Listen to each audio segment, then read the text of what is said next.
Complains है लोगों की, please do not watch this video if you have complaints with your life. Reason ये है, कंफर्टेबल जो लोग हैं प्लीज ना देखें।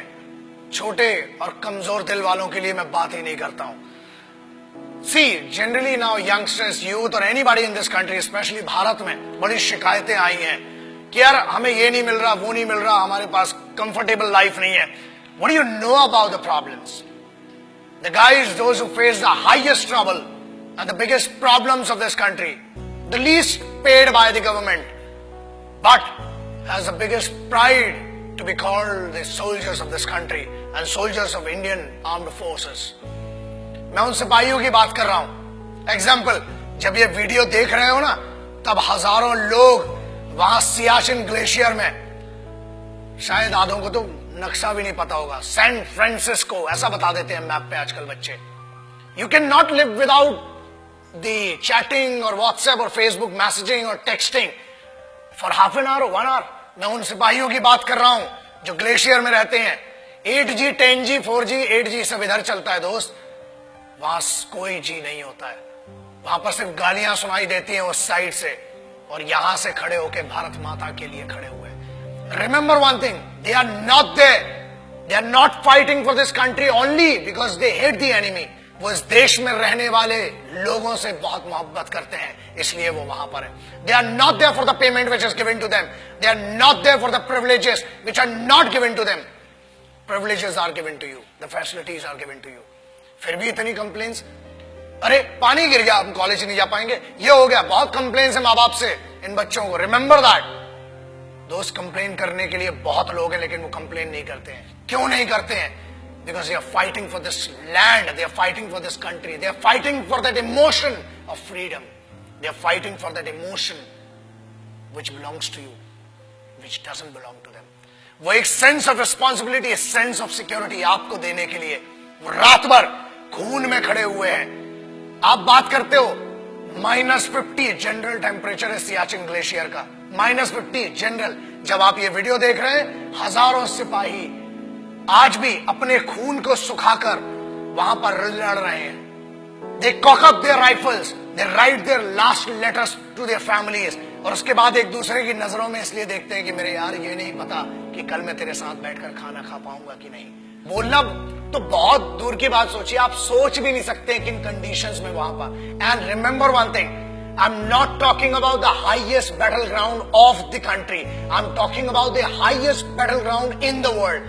This is the only place which is called the highest battleground in the world, and it is written in the history of the world wars. It is written in the history of warfares.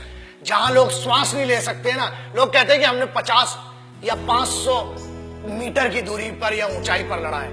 ये हजारों metre की ऊंचाई पर है, जहां सांस नहीं आती है, दिखाई नहीं देता है। वहां पर भी वो सिर्फ जज्बा है जो जिंदा रखता है लड़ने के लिए और इस देश की रिस्पेक्ट के लिए। किसी बेवकूफ गद्दार ने भी बीच में कुछ कहा था कि Indian army is rapist in Jammu and Kashmir. अरे बेवकूफ, फौज रेप करती है ना तो हथियारों से करती है, और होल होके तुम्हारा रेप निकलेगा।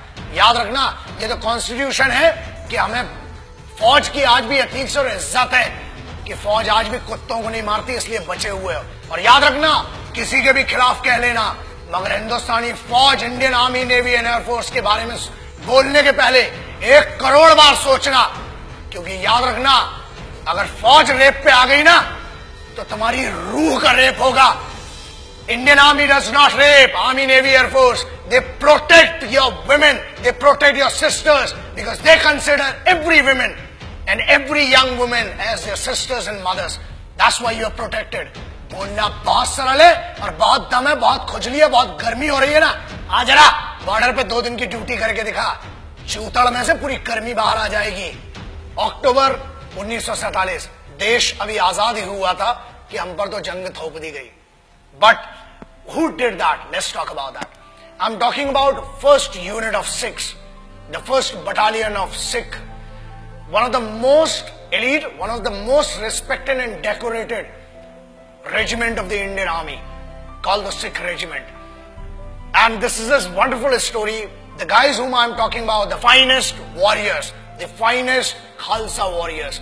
वो खालसे थे जिन्हें एयरलिफ्ट किया गया था 1947 में, जब लश्कर ट्रूप्स ने अटैक किया था हमारे ऊपर, and they were the guys which were leaded by a Muslim commanding officer. That makes me feel that pride of being an Indian.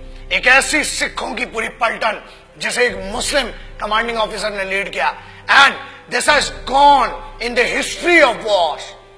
दुनिया में कभी भी इतना खतरनाक ऑपरेशन नहीं हुआ, और उस सिख रेजिमेंट ने they protected the guys. And whom did they protect?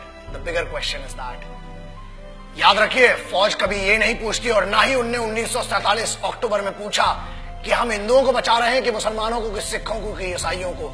हम हर उस इंसान को बचा रहे हैं जो भारत में पैदा हुआ है, जो एक हिंदुस्तानी है, जो एक भारतीय है. I am talking about the organisation which in none of the cases can be called corrupt or can be called manipulated organization. The most pious and the most respectful organization of this country, the institution of this country, is called the Indian Armed Forces.